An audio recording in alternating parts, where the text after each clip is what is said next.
You hear the name Ponce de León, and you probably think of one thing, the Fountain of Youth. It's this incredible story, right? A Spanish conquistador, a mysterious new land, and a legendary spring that could grant eternal life.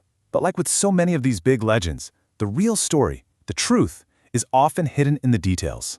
So the big question is, did he actually do it? Was Juan Ponce de León, this seasoned, battle-hardened explorer and governor, really out there looking for a mythical spring? Or is the legend that we all know and love just a story? To get to the bottom of what really happened, we first have to acknowledge just how powerful the legend itself is. I mean, this is a tale that has captivated people for 500 years. It shaped how we see the man, for sure, but also the land he explored. And the picture it paints is just so compelling, isn't it? You can almost see it. A hardened soldier of the Spanish Empire, a guy who's seen it all, risking everything for this one last, ultimate prize. He's sailing through these beautiful unknown waters, just following whispers and rumors of a spring that could turn back time. It's the perfect adventure story, full of magic and that very human fear of getting old. Okay, so that's the story we all know. But what happens when we push the legend aside and we dig into the archives? When we actually look at the historical records, the captain's logs, the royal contracts, a very, very different picture starts to take shape. One that's written not in myth, but in the very practical ink of empire building. So on one hand, you've got this powerful, romantic myth, this one man on a single-minded, obsessive quest for the Fountain of Youth.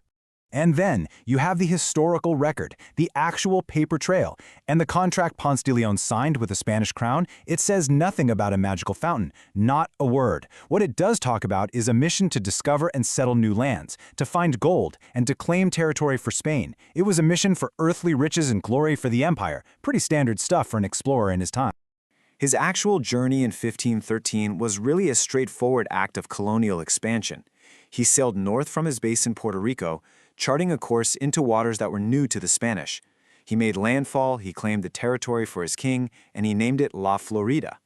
And he probably called it that because he arrived during the Easter season, which in Spanish is known as Pascua Florida. And this is absolutely crucial to remember. This land was not empty. It wasn't some blank spot on the map just waiting to be filled in. Ponce de León and his men stumbled into a world that was already ancient, already complex, and was home to hundreds of thousands of people. He sailed right into a vibrant mosaic of nations. You had the Timucua chiefdoms in the northeast. Down south, the powerful Calusa controlled the coasts. And over to the west, the agricultural society of the Appalachee was thriving. These were sophisticated cultures with their own politics, their own trade networks, and incredibly deep spiritual tradition. Okay, so if Ponce de León wasn't looking for a fountain of youth, and his own records don't mention it at all, where on earth did the story come from? Well, the answer isn't in a 16th century ship's log, but on the pages of books written long after the explorer himself was gone. And here's the real kicker. The story of the Fountain of Youth wasn't even attached to Ponce de León during his lifetime. He actually died in 1521 from a wound he got in a fight with the Calusa. It was only decades later that court historians, the guys writing these grand histories of Spain's conquests, started to spin the tale. One of the main people responsible was a historian named Gonzalo Fernández de Oviedo. While writing his massive history of the Americas, he basically took this vague, pre-existing European legend and just attached it to the now famous explorer of Florida. He might have been trying to make Ponce de León look a little foolish or gullible, but what he actually did was create a legend that would last forever. What really made this myth stick, though, was this kind of mashup of two totally different cultural ideas. So, Europeans already had their own ancient stories about magical waters that went way back. When they got to the Americas, they encountered indigenous spiritual traditions that saw certain springs and rivers as sacred places of healing and renewal.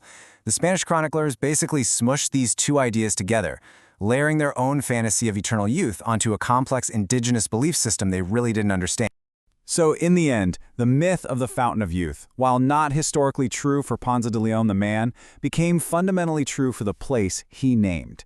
The legend got tangled up with the identity of Florida itself, and it transformed it from just a location on a map into a powerful idea.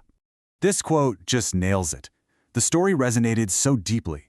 Florida wasn't just a peninsula anymore. It started to represent a place where you could start over, where you could be reborn, where you could find new possibilities.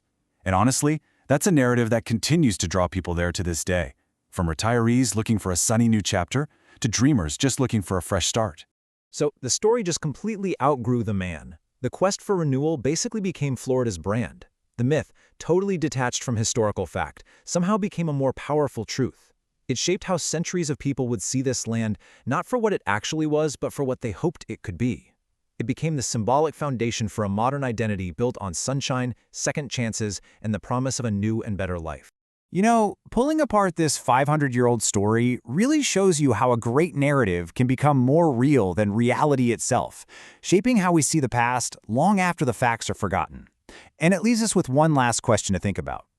What powerful myths, what incredible stories of renewal and possibility are shaping our own understanding of the world right now?